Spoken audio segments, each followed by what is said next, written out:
mahasiswa PPG dalam jabatan Kementerian Agama Republik Indonesia LPTK IAIN Sultan Amai Gorontalo batch 2 tahun 2024. Perkenalkan, nama saya Hairatul Lutfia. Saya adalah guru pendidikan agama Islam di SDN 1 Inobonto 1, Kecamatan Bolaang, Kabupaten Bolamondo, Sulawesi Utara. Saya merupakan mahasiswa pendidikan profesi guru dalam jabatan Kementerian Agama Republik Indonesia. Kategori 2, batch 2 tahun 2024, LPTK IAIN Sultan Amai Gorontalo dengan NIM 247072206 dengan nomor peserta PPG 710140000250. Pada hari ini, Selasa 28 Januari 2025, saya akan melaksanakan praktik pembelajaran dalam rangka penilaian uji kinerja dengan menggunakan model pembelajaran problem based learning pada materi menyambut usia balik, mata pelajaran pendidikan agama Islam dan budi pekerti di kelas 4. Terima kasih, mohon arahan serta bimbingannya, dan selamat menyaksikan. Wassalamualaikum warahmatullahi wabarakatuh.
memasuki masa pra-remaja, kemudian masih ada yang masih masa anak-anak. Dan tidak apa-apa karena semuanya pasti akan memasuki masa pra-remaja tersebut.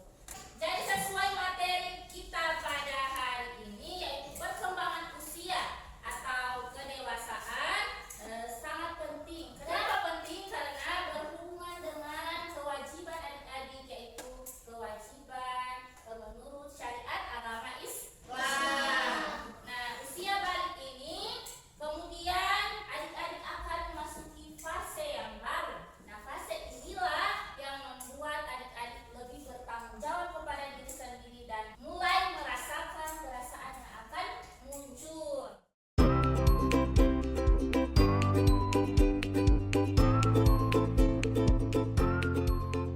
Nah, jadi balik itu apa sih? Nah, di sini coba perhatikan sama-sama. Balik itu secara bahasa berarti sampai, dan menurut istilah balik ialah kedewasaan bagi seorang muslim baik laki-laki maupun perempuan. Bagi laki-laki ditandai dengan keluarnya mani atau mimpi basah. Kemudian bagi perempuan ditandai dengan haid. Nah, nanti sebentar kita akan belajar tentang tanda-tanda usia balik menurut ilmu fikih, yaitu mimpi basah, haid, juga berumur 15 tahun. Selanjutnya, adik-adik ibu akan meminta untuk menonton dan menyimak video pembelajaran yang sudah ibu siapkan tentang materi usia balik. Disimak sama-sama ya. Baik, Bu. Semakin besar? Jawabannya tentu saja iya. Semua manusia akan terus berkembang semakin besar, semakin tinggi, dan seterusnya. Itu usia balik atau dewasa. Balik itu apa sih?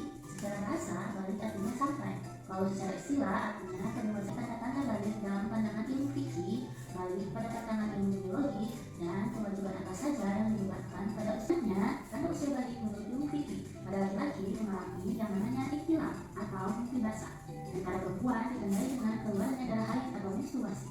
Nah, jika pada laki-laki ataupun perempuan yang hingga usia 15 tahun namun belum mengalami ihtilam atau belum datang matahari, tenang aja, di usia 15 tahun laki-laki maupun perempuan sudah dianggap dewasa atau sudah dianggap balik. Tahukah kamu, ihtilam dan juga haid merupakan hadas besar. Supaya suci dari hadas besar, maka keesokan harinya untuk laki-laki ataupun perempuan, kalau sudah selesai haid atau menstruasinya, wajib untuk mandi wajib. Bagi yang sudah memiliki tanda-tanda balik yang sudah disebutkan tadi di atas, dinamakan mukallaf. Mukallaf adalah julukan untuk orang dewasa yang wajib menjalankan perintah agama. Jadi, kalau perintah agama ditinggalkan, tidak boleh dosanya ditanggung sendiri. Kalau menjalankan perintah agamanya, dapat pahala dong. Ya, menunaikan haji dan umroh bagi yang sudah mampu, berbakti kepada orang tua, dan ini sangat wajib sekali dan masih banyak lagi. Oke, ini tadi ya pembahasan kita tentang menyambut usia balik. Dalam pembelajaran kita pada hari ini, ibu akan menggunakan metode talking stick, yaitu metode menggunakan tongkat stick ini dengan cara ibu akan menjalankan tongkat stick ini sebentar di masing-masing kelompok. Nah, nanti siapa yang akan mendapatkan tongkat stick ini yang akan menjawab pertanyaan yang telah ibu siapkan sebelumnya. Kemudian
Nah, di kelompok satu dulu turun tangan. Kelompok satu bertanya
kami tentang contoh tindakan yang akan kami lakukan untuk memenuhi kewajiban setelah usia balik. Yang pertama, kewajiban sholat fardu dengan deskripsi kewajiban melaksanakan ibadah sholat sebagai bentuk kewajiban spiritual. Contoh tindakannya adalah dengan membuat jadwal sholat dan memasang alarm sebagai pengingat sholat tepat waktu. Yang ketiga, menutup aurat. Contoh tindakannya